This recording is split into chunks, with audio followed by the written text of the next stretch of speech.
The Spurs and Heat went 7 games in the NBA Finals. Game number 9 tonight in San Antonio. As for game number 8, the Heat won the first meeting this season. That was at home. Heading into action tonight, both franchises found themselves riding shotgun in their respective conferences, both trailing by a 1.5 games. Miami staring up at Indy. Spurs doing the same to OKC. Tonight, they were face-to-face.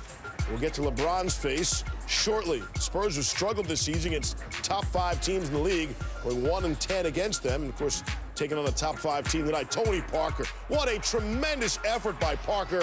Spinning through defenders, hitting the tough lay-in. Great move all around. Spurs up 16-10 early on in the game.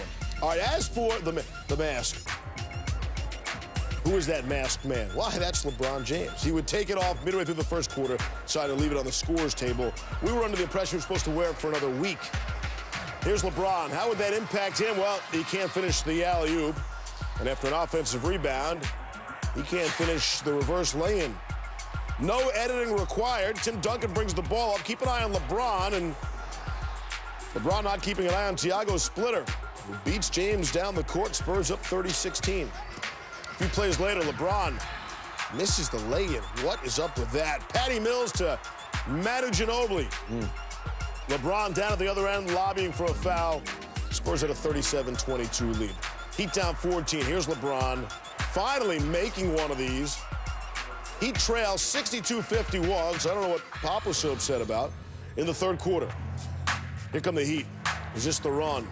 James hits the jumper, down 71-63. A few plays later, Dwayne Wade driving, pass to Bosh, misses the lay-in, but LeBron is there for the tip-in. The Spurs now start to struggle on offense. Boris Diaw working the baseline. Sometimes just like touch it, just step on it. He's like way over the base. That wasn't even close. And then Tony Parker, his pass broken up by LeBron. That's a turnover. Here's Greg Popovich on the Spurs play in that third quarter. What about the ball moving offensively? Is it textbook in the first quarter? How do you get back to that? I thought our pace was really poor in the third quarter. I thought we played in mud. All right, Pop being Pop. Here we go in the fourth. Spurs come out of this quarter strong. Kawhi Leonard, it's quality steal. And then there's that. Watch it again. Great anticipation, hands, feet, hand-eye coordination. All over it. Leaving in the out. Leonard at 5 steals. Spurs with good ball movement here. Duncan's going to drain the jumper.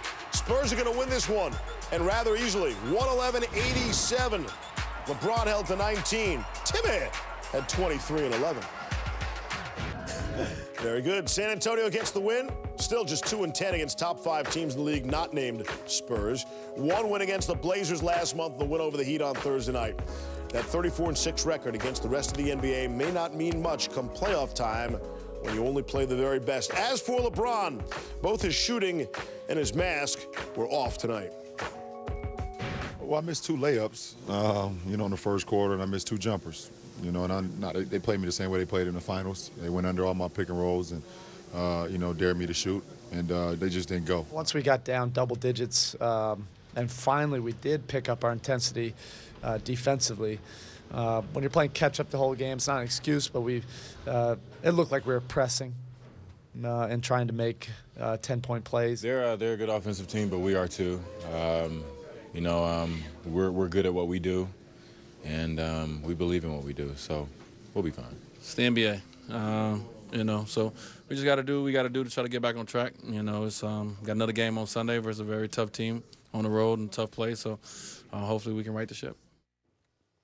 When Dwayne Wade said it's the NBA, I thought he was going to say everybody makes a run. Brian Windhorst covers the Heat for ESPN.com, and he joins us now live from San Antonio. Brian, 24-point loss, the largest for the Heat this season. Give me the level of disgust following this one. I think they were a little bit more impressed with the Spurs and they were disgusted by themselves. This was not the Spurs team that they saw a few weeks ago back in Miami when they were banged up. This Spurs team is now healthy, really for the first time all season in this last week or so, and they put the pedal down on the Heat right from the opening tip.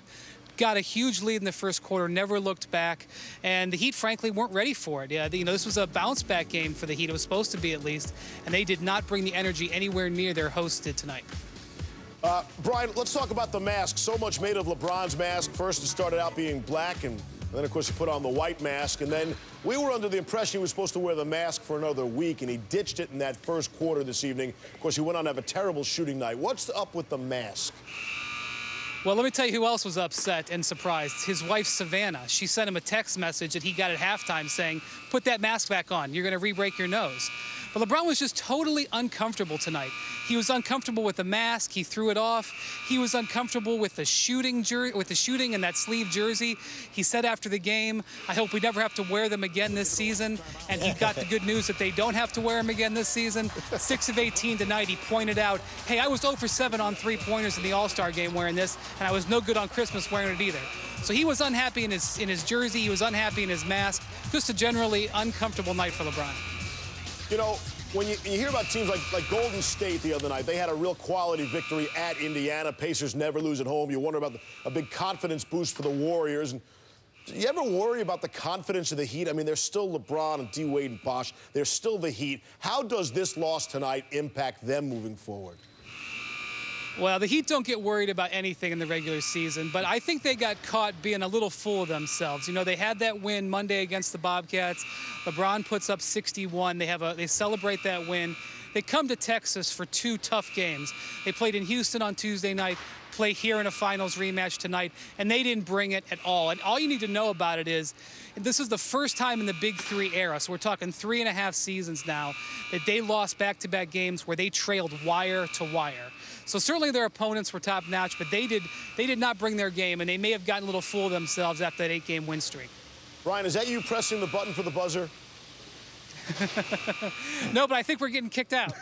On that note, we'll let you go. Brian Windhorst, who covers the Heat for the ESPN.com in San Antonio, live, as you can tell, tonight.